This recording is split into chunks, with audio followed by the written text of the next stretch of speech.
नमस्कार मित्रों, मैं वैद्य राजदीप वाडेर आप सबका स्वागत करता हूं और आज हम बात करेंगे एकधात्मक पुरुष के बारे में।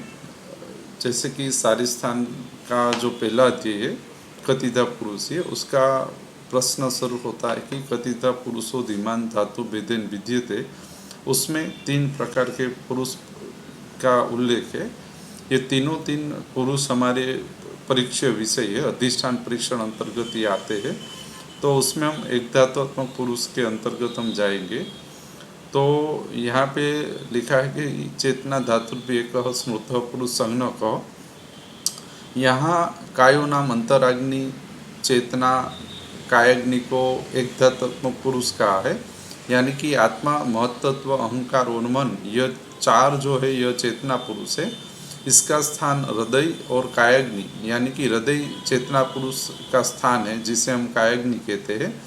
और उसके कर्म संहिता में यदि आप एकधात्मक पुरुष के आत्मा महत्त्व अहंकार और मन का संकल्पात्मक कर्म देखेंगे तो विवेचन, गति, प्रेरणा, क्रिया, बल, आकर्षण, उत्साह, निश्चय, इच्छा, द्वेष, पंचेंद्रिय विषयों का पोषण, पंचेंद्रिय विषय, बंधन, मोक्ष, संयोग, विभाग, अन्न पाचन और उत्तरोत्तर धातुसार बनाना, यह सभी कार्य कायाग्नि के अनुमोदित कार्य है। यानी कि इसका मतलब ये होता है कि कायाग्नि जो है वो हमारे शरीर के सभी व्यापार को संपादित करने वाली अग्नि है। यानी कि आत्मा महत्त्व अहंकार और मन रूपी यह जो चेतना पुरुष है, यह चेतना पुरुष द्रव्य स्वरूप है और वो हमारे शरीर के अंतर्गत संयोग, विभाग, बंधन, मोक्ष, अन्न पाचन, उत्तरोत्तर धातुसार, इंद्रिय पोषण, गति, प्रेरणा, आकर्षण, उत्साह, बल आदि कर्म का संचालन करता है। यानी कि जठराग्नि, धात्वाग्नि और महाभूताग्नि, यह तीनों अग्नि मिलकर सार्वदेहिक जो कर्म संपादन करती है, वो सार्वदेहिक कर्म संपादन का मूलभूत कारण कायाग्नि है। यानी कि कायाग्नि के संयोग, विभाग आदि कर्मों से जठराग्नि, धात्वाग्नि और महाभूताग्नि अपने अपने कर्म सापेक्ष रूप से कर पाते। यानी कि शरीर में होने वाले सभी कर्मों का प्राकृत अनुवर्तन कायाग्नि के अधीन रहता है, यानी कि चेतना पुरुष के अधीन रहता है। और यह चेतना पुरुष अपने निदानों से विक्षेपित या आवृत होकर शरीर में जठराग्नि, धात्वाग्नि और महाभूताग्नि के कर्मों को विक्षेपित हो जाते हैं और उसके द्वारा जठराग्नि, धात्वाग्नि और महाभूताग्नि के नानाविध विकारों उत्पन्न होते हैं। तो सर्वप्रथम हमें एकधात्मक पुरुष यानी कि चेतना और कायाग्नि को निरावरण करना चाहिए, क्योंकि उसके बाद ही जठराग्नि, धात्वाग्नि और महाभूताग्नि के विकार, रोग और व्याधि समुदाय में प्राकृत कर्म अनुवर्तन स्थापित होगा। कायाग्नि के सम्यक अनुवर्तन के बिना जठराग्नि, धात्वाग्नि और महाभूताग्नि अपने प्राकृत कर्म संपादन नहीं कर पाती। तो हमें कोई भी चिकित्सा शुरू करने से पहले कायाग्नि को निरावरण स्थिति में स्थापित करना चाहिए, जिसके कारण जठराग्नि, धात्वाग्नि और महाभूताग्नि इतने मूलभूत उपादान कर्मों से अपने सापेक्ष कर्म स्थापित कर सके।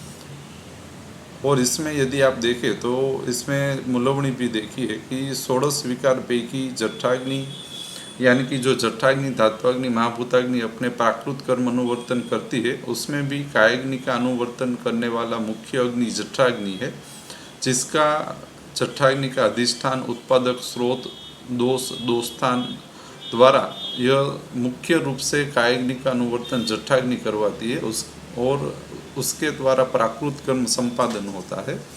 तो निर्देश चतुष्क में वात, पित्त, कफ की धातु प्रकृति कर्म जो बताया गया है, वो सभी धातु प्रकृति कर्म हमारे शरीर में कायाग्नि के अधीन है और जठराग्नि द्वारा यह सार्वदेहिक संपादित होते हैं। और इसकी चिकित्सा है कायाग्नि की, तो उसमें मुख्य रूप से चिकित्सा में आता है लंघन, दीपन, पाचन और देव व्यपासी चिकित्सा।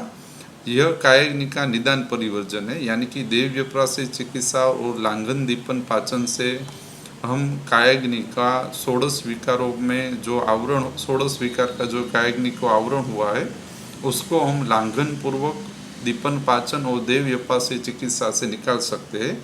और तत्पश्चात हमें जठराग्नि, धात्वाग्नि और महाभूताग्नि के स्वतंत्र चिकित्सा, अधिष्ठान आदि का विचार करना चाहिए। तो यह जो लंघन और देव व्यपासी चिकित्सा चेतना पुरुष के लिए या एकधात्मक पुरुष के लिए कही गई है, यह मूल रूप से जठराग्नि, धात्वाग्नि और महाभूताग्नि जो आवृत स्थिति में हुए हो, यानी कि जठराग्नि, धात्वाग्नि और महाभूताग्नि का जो हमारे पास रोगी पुरुष विकार लेकर आता है, उसका मूल कारण कायाग्नि का आवरण देता है। तो सर्वप्रथम हमें कायाग्नि को निरावृत करने के लिए उसको देव लंघन पूर्वक देव व्यपासी चिकित्सा के साथ जोड़ के जठराग्नि, धात्वाग्नि और महाभूताग्नि की चिकित्सा का अनुवर्तन शुरू करना चाहिए। तो किसी भी विकार समुदाय में सर्वप्रथम कायाग्नि का विचार और उसको निरावृत करने के लिए लंघन, दीपन, पाचन और देव व्यपासी का हमें सर्वप्रथम उपयोग करना चाहिए और तत्पश्चात जठराग्नि, धात्वाग्नि, महाभूताग्नि, दोष आदि का विचार करके चिकित्सा में आगे बढ़ना चाहिए। तो यह संकलन पूर्वक यदि आप आगे बढ़ेंगे तो अवश्य में ज़्यादा आपको परिणाम मिलेगा। हमारे गुरुवर्य सुराणी साहिब, गोयल साहिब और प्रजाराम भाई की यदि आप अध्ययन करें तो उसमें भी आपको लंघन पहले दिखेगा, लंघन चिकित्सा। तो यहाँ जो लंघन करवाया जा रहा है सर्वप्रथम, यह पूर्ण रूप से कायाग्नि का अनुवर्तन शरीर में सापेक्ष करने के लिए ही करवाया जाता है और जिसके द्वारा जठराग्नि, धात्वाग्नि, महाभूताग्नि, अधिष्ठान आदि का प्राकृत कर्म अनुवर्तन के साथ हम जोड़ सके।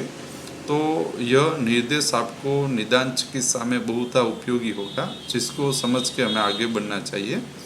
Thank you.